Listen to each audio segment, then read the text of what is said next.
Hi, this is Dr. Toby Moma, host of Health and Wellness with Dr. Toby. I'm inviting you to watch our show for the next 1 month. We have a guest all the way. Roots are in Maiduguri, Borno State, Nigeria. She moved at the age of 18. She moved here, started community college. She got married after her nursing program, became a nurse practitioner. Today, she's a nurse practitioner at the Jackson Hines Comprehensive Center. And her husband is pastoring a thriving church in Flowood, Mississippi. A lady from the backwoods of Maiduguri in northeastern Nigeria, which is well known today for the Boko Haram, the bloodshed, the Chibok girls that have been kidnapped, for the child bride phenomenon. She's going to be pouring out her heart on how a Nigerian American has come in and made a success of her life. She's a beautiful wife, a mother of 3, and she's going to share with you her pitfalls and her platforms, so how she got to where she is. You don't want to miss it. Look forward to seeing you. Jesus is Lord. God bless you.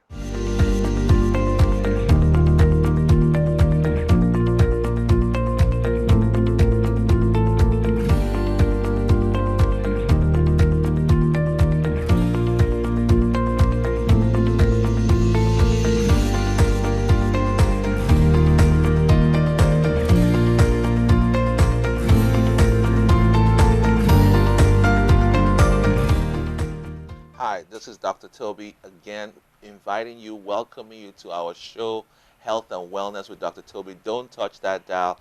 I know you've been looking forward to this show. You've got a great show on. It's going to be exhilarating. It's going to be enlightening. It's going to be opening your eyes to see things you haven't seen before. We have a guest, and I'm going to say she's all the way from Maiduguri in Nigeria because she's sharing her roots with us. Miss Musa Sarna is a nurse practitioner at the Jackson Hines Comprehensive Center, and she migrated to the United States 16 years ago with her professor dad, who's an engineer, and she's made a big career success of her story. She's married to Pastor Sooner Justice of the Kingdom Church in Flowood, Mississippi, and we've gotten connected and acquainted, and this is an awesome woman of God, mother of 3 children, pastor's wife, a nurse practitioner, a daughter, a sister. I mean, she's been many things to many people. And last time she shared her story growing up in some of the worst parts of Nigeria currently, which 20 years ago were not so bad. And she's telling us how her life evolved. So we're going to continue that story.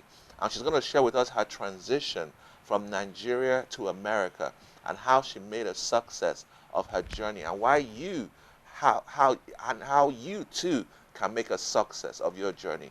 Just stay tuned, listen, and I know God will bless you. Welcome, Miss Sarna Justice, Sarna Musa Justice.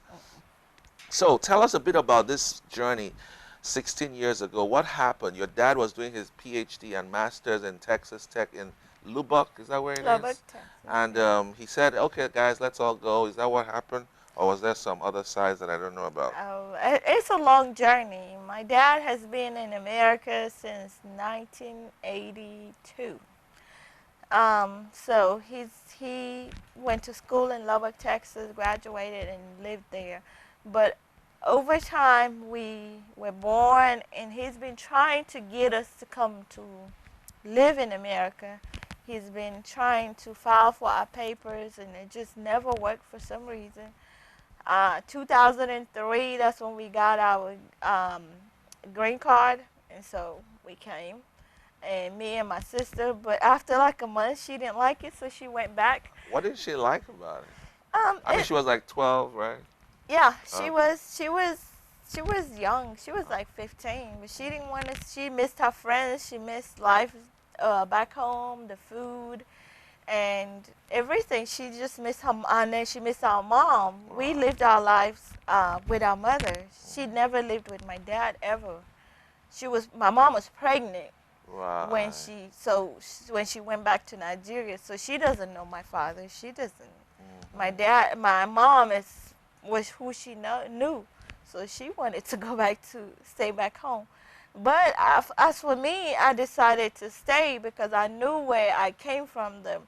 It was things where people were poor, and I don't want to go back to poverty. I don't want to go back to the same thing. I wanted to change my life. I wanted things to change for me. And it's not just me. I'm thinking about my future. I'll be able to help my mother. I'll be able to make influence in my family and also my children. And so I decided to stay. Where Staying was your here wasn't brother in easy. all this? Your brother. My brother Was was he with you in America then when you came, or was he back in Nigeria? he actually, what happened was my dad has he when he came here he had children here Okay. with other people, so they were born and raised in America, so they don't they're Oh, Americans they actually. don't have any Nigerian Yeah. roots. Okay. Yes, they don't. So my brother has been in Texas the whole time. Um, and when we came here, like the food was different. I'm like eating chicken, I'm like it don't taste like chicken because I'm used to growing up with like the chicken that run around, the so the free Backyard. grazing chicken. Those are the ones that and they tasted better, and the food you're not used to. So you gotta get used to the food. You gotta get used to the culture, and sometimes people are talking about something using different slangs, and I don't understand what they're saying. And then going to school, you don't understand sometimes, like the professors are speaking too fast, or you're like, slow down, I need to read up on this. So it was a transition, but it was. And then the school I went to a community college. In My, Lubbock? no, in Alabama. When Okay. I came straight to Alabama. Alabama. My dad was became a he got his PhD. I think it was '98, and then he came to UAB, University of Alabama in Birmingham, and he was living there. He worked there for like 4 or 5 years before I came. So when I came, he decided he didn't want me to go to a university because it would be such a big school for me to go to, and he wanted me to start in a small place and go somewhere bigger. So I went there, and there were a lot of immigrants there. They're Kenyans, they're people from Ghana, and so we're all struggling. So we all have our own little community to Oh. talk about stuff, and some of them are like maybe a year into it. We can ask them questions. We can be like, if we need something or they've taken the class before, they'll tell us, they give us pointers and stuff. Wow. So from the community college, what happened next? From the community college, after 2 years, I graduated, and then my dad decided, and then I transferred to University of Alabama in Birmingham, and that's when I went to nursing school. Graduated from nursing school. So how many Africans, Americans were in your nursing class? I mean, it's a class of like 100, right? It was 75 of us. Okay. We applied to the program. The program was very, very competitive over there. There are two programs I wanted to do. One was nursing and one was physical therapy. In those programs, if you don't have a 3.8 or over, don't even apply to the program because there are a lot of people that apply and not get in. So I applied to the program, and I was surprised. I got a phone call. They were like, you got in. I got the letter. We went in. About 1,000 people applied, and 75 got Wow. accepted. Was it a predominantly Caucasian class, or was it predominantly Yes. African American? It was predominantly Caucasian. We have maybe 10 African Americans in the class. But also predominantly female. Yes, we Oh. do have some males, but a lot of us were females. Okay. And now the schools are changing. A lot of males are going into nursing now. Okay. So why nursing, if you don't mind? What triggered that direction? Was it your dad said, I want you to do nursing or physical therapy, or you chose it out of your own volition? When I first came, my stepmother, she's a nurse. Okay. She's a nurse anesthetist. So she was, my dad was telling me to go into healthcare because healthcare is more opportunities. There's always jobs. And so, and then I saw how she was doing, how successful my stepmother was. And I was like, I would like to do that too. And so I went, did my research, and I'm all about, it's not about going and get the degree. What would you get after the degree? I'm not, because I don't want to pay for a degree. And how much do they pay? I know a lot of people go, they would do education, they would do degree in some some degree in course. some course that they're not. I always go back and look up before you do it. Okay. What's the after the degree effect? Excuse me. I went to. I started work.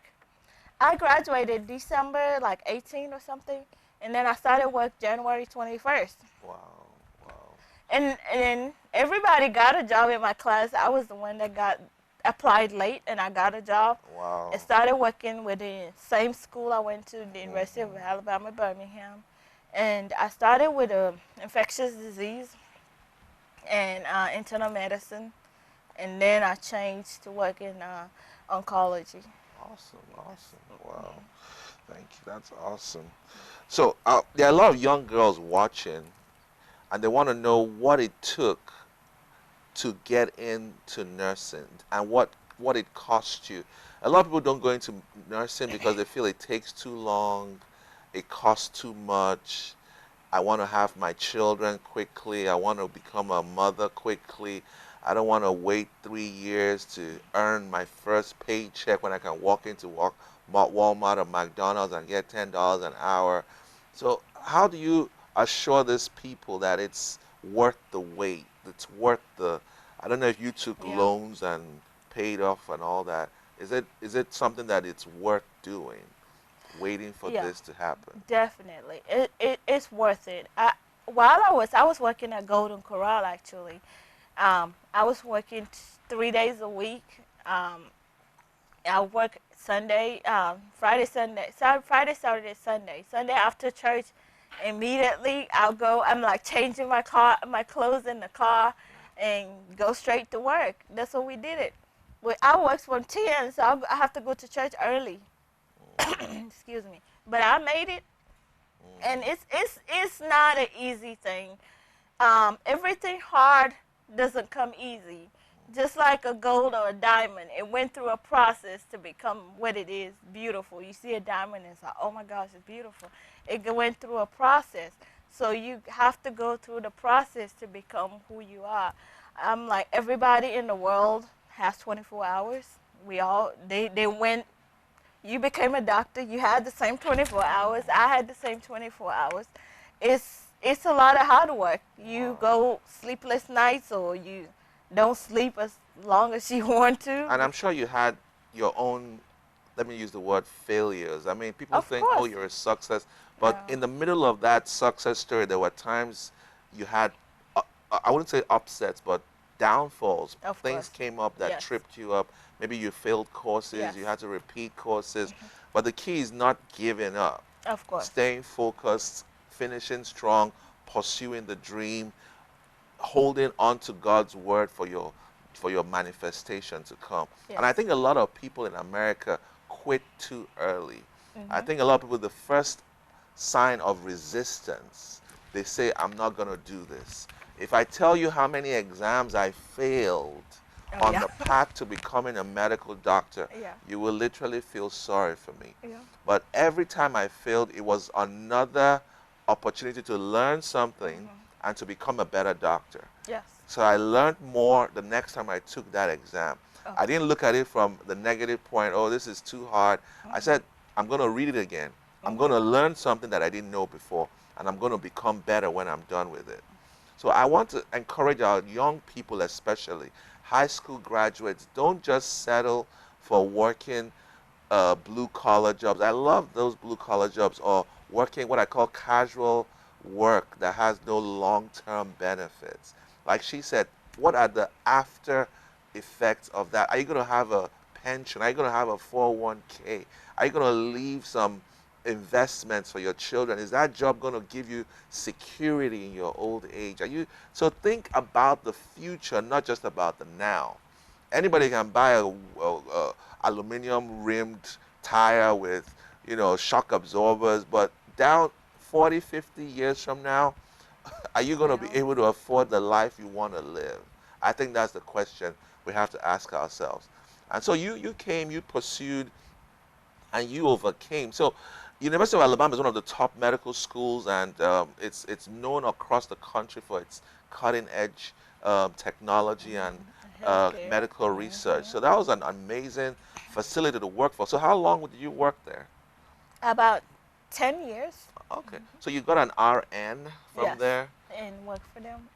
So an RN is different from a associate, right? Yeah, And an associate is different from an LPN. Because a lot yeah, of people don't understand this it's different. semantics. RN and associate they're the same. However, I mean RN, there's a associate degree Okay. prepared nurse, and a bachelor's degree prepared nurse. A Okay. bachelor's degree prepared nurse is gives you better chance of leadership, and you've learned a lot in research. Research is the cutting edge in healthcare because Right. everything revolves around research. So especially when you graduate, you will get to be above other people because you're prepared in that area, and that gives you a different. And a lot of healthcares don't hire people who have a associate degree. Associate. I know UAB, they would not hire you, or they will hire you, but you have to sign an agreement that you're gonna go back to school in a year To do the to get a bachelor's. bachelor's. That's if you don't, then you get fired. So the chances of you becoming a nurse practitioner are much higher if you come in with a bachelor's. You can become a nurse practitioner. Nurse practitioner is pretty much going back to get your master's. Right. It's just become how much do you want it? When I was a nurse, I worked as a nurse, and I decided I want to do an 8 to 5 job so I can be home with my family, and I don't want to be a nurse for a long time. I want to be able to make more money and work less. Okay. Like Pretty you, clear goals. yeah. I work less. I mean, it's not like you're working less, but you're not working hard on your body. I don't want to do a lot of physical work. I would rather do the mental work. And so that was what pushed me, so I can be able when I get older, I'll be able to do it. That as to being a nurse, you're lifting heavy people, you're doing a lot of other stuff that I feel like when I get to 50, I wouldn't be able to be doing Might that. be burnt out. Yeah, I'll be burnt out. So that's why I decided I need to do it now. And a lot of people tell us working on the oncology floor is because a lot of people are dying and, Oh yeah, it's tough. terminal conditions. So did you have any, let me use the word emotional burnout as a nurse on the oncology? So you Yeah. worked, let's say, infectious disease for like 6 years and then About five. five, And and yeah. oncology for the other 5. Yeah. Okay. So what was your experience like on oncology and infectious disease? Obviously, HIV was a big deal, and on the infectious disease, then cancer obviously was the big Yeah. deal on the oncology. So what did you love one more than the other? Were they just a job, or did you feel emotionally drained at the end of the day? Did you have to have your spiritual prayer hat on every time you walked in? Not all the time. There's some days that you really you have to wear you get drained and you have to wear your spiritual hat and you have to just walk in, but not all the time. It's just a little part of the job, but I really enjoyed it. I loved infectious disease. We learned a lot. The patients are amazing. We have a lot of CHF patients, a lot of COPDs, just a whole lot of diseases, like just flesh-eating bacteria. They'll come, and they send people actually from Emory University to us. So we get a lot of, when the swine flu came, we had a lot of everything. They would just send them to UAB, which we get a lot. But you learn, it's like, and then you're at a place like UAB. It's like awesome. Technology and new stuff. We get to know about it before other people. So it's amazing. I loved it. With oncology, it was great. I loved it, but towards the end, I felt like I was burned out. A lot of the patients, them over years, because they'll have cancer, get treated, and then it comes back, or they have complications. They keep coming back, having surgery and other stuff. So a lot of them are like ovarian cancer, uterine cancer, and cervical. A lot of women's cancer. Right. And those, I learned a lot about women's cancer. I mean, at first I was just like, they were like, can you work there? It's cancer. So, but it's It was amazing. different. It was different. And Mm. those people, you develop relationship with them, and after a while, Wow. they end up dying. And sometimes the death is it's actually a good thing. I used to think death was bad, but Mm. it's a good It thing. might be a Yeah. celebration Yeah, of it's life. a celebration. Mm. Yeah. So give me one pivotal moment in your nursing career, one moment that you felt this is why I chose to be a nurse. One moment that you said all this pain and nights, working nights and days and shifts and, you know, getting talked down to by a patient, all this is worth it. One pivotal moment that you think justifies you as a nurse in your career. Oh, It could be well, in Mississippi, it could be in Alabama, whatever, wherever it was. well, I remember that was when I first I had my daughter, and then I went back to work, and we work where we work. When a woman loses a child, they bring them to our floor because you don't want to take them back, even though they did have a baby. You don't want to take them to where the Other women. other women and they hear the baby cry and they just lost theirs, so they'll come to us. And this lady had lost her baby, and she was like 38 weeks, full-term baby, and no complication, just went in for C-section, and baby had died. Right, that's when they found out, and it was really, really um, a sad time in her life. Because you had just had a baby. And I had a too. baby, and at that time I just couldn't. I just broke down with her and held her, and that was when she actually felt like other people understood where she's Sure. coming from because Right. nobody understood it. And then it makes you just appreciate your own because I went home and held my own, and she's still alive, but you're holding a dead baby, and you already have a nursery set up, and they're gonna be you're not gonna take a baby back home. Wow. Yeah. Wow. Now, being a nurse puts you in the public's eye. Yes. They look at a nurse, if you look at the statistic, they say nurses, doctors are some of the most respected positions in America. Now, do you think it puts pressure on you? I'm sure some of your patients were making passes at you, you know. I mean, so being a nurse gives you this prestige that can bring pressure or even pain because you want to live a normal life and people are watching you all the time. So, what was your experience as a nurse in Alabama, now in Mississippi? Do you feel you're getting undue attention? You walk into Walmart and your patients are saying hi, and you're getting compliments from men who you shouldn't be getting, So, what do you think about that? Is that a plus or is that a minus as a nurse? Do you think the Um, public eye is overbearing, or is it something to just live with? there is a plus and minus to all both of them. With with the with UAB, I remember when I first started, I was working, and this lady was, "Oh my gosh, you're beautiful. Are you married? Do you have a boyfriend?" And she went in to hook me up with her son, and I was like, she insisted. And then there are a lot of people that would think just because you're a nurse, you're a massage. I had a patient's like, "When is he gonna get his massage?" I'm like, "What massage?" And she expects me to come and give him a nightly massage to her brother or somebody. I forgot. So you get that. And then I do have some that would look at you and be like, "Oh my gosh, you made it. I'm so proud of you." And then you get some that will actually say it. I remember I started work at Alabama in urgent care, and this guy came in. I walked in the room. I was wearing my white coat and all. And he said, "Oh, you're a doctor." I'm like, "I'm not a doctor. I'm a nurse." "Oh, girl, same thing." I'm like, "It's not. I'm a nurse practitioner." And he was like, "I'm so proud of you and everything." So you get people that are excited for you, and then there are people that look at you like you're supposed to give them whatever they ask for. You get patient. "Oh, I want this and this and this. Can you give me?" And it's like, "No, I can't."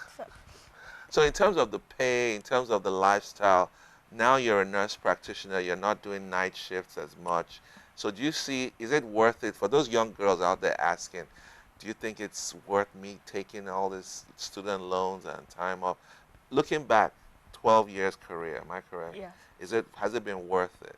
It is worth it. Absolutely. I worked Is the pay 10 worth your years. time? Is the Absolutely. It's you have worth enough it. to pay back your student loans Yes. and leave enough to take care of your family? Hmm. Okay. And some jobs you can where I work now, you can actually apply for student loan repayment. So you can get that, and you can join the military. The military will help you, and you don't have to be in an active combat like Right. people think. My sister she was in the Navy for 5 years, Wow. and she never been out of America. Mm. She's like one of those exceptional smart people that they don't want to send her out. They kept using her to train other people. So What's her life? What's her profession? right, if she's out of she's in school now. Okay. Yeah, she's Okay. out, but you can do it. So you think it's worth financially? Tell us about the nurse practitioner transition. So you started 4 years ago, maybe. Yeah, about 4, I would say. Yeah. So you wanted to have a more stable home life. So you did family nurse practitioner? Yes. Okay. And that's what you're doing right now. Yeah. So what did it cost you? What was the hours? Was it online? Did you have to travel? What was because there are young ladies who are nurses and they're saying, should I go for this nurse practitioner stuff? So I want you to tell them your opinion. See, I worked night shift the whole time as a nurse. I love night shift because you make more money, and then you don't deal with the bosses. Nobody's there to talk to you and tell you. So at night you have your own rules. I could study at work when my patients are sleeping or they don't need me. I'm sitting because you have to stay awake. Right. So I keep myself busy studying or doing stuff. So yeah, it's very worth it. They have a lot of options to pay your loans. It's not just paying your loans. You can apply for scholarship, for grants, and a lot of things. You can get it. So it's worth it working. And now you can enjoy your life. You can have weekends off. You can go to birthday parties. It really broke my heart. I remember my daughter was in school, and they keep inviting her for birthday parties, and she couldn't go because I work every weekend. Wow. And it's sad, yeah. But it's worth it. It's worth it Yeah, now, and it's worth so it's not impossible.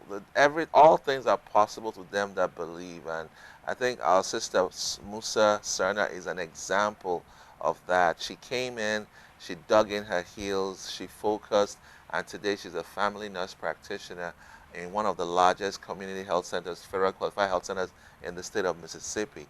And I want to challenge you to take that leap, to jump into that boat, to do what they said was impossible, because nothing is impossible to him that believes. You can make it. You can become the next Ben Carson, the next Nightingale. You can become the next Einstein, the next just name it. You can become whatever you want to become. You don't ever put a limit to what you want to become. God says all things are possible to him that believe it. Looking forward to seeing you on our show. Our sister is going to be talking about her marriage transition, her children transition, her mother transition, and other parts of her life, because it's such an inspirational story. Look forward to seeing you next week. God bless you in Jesus' name.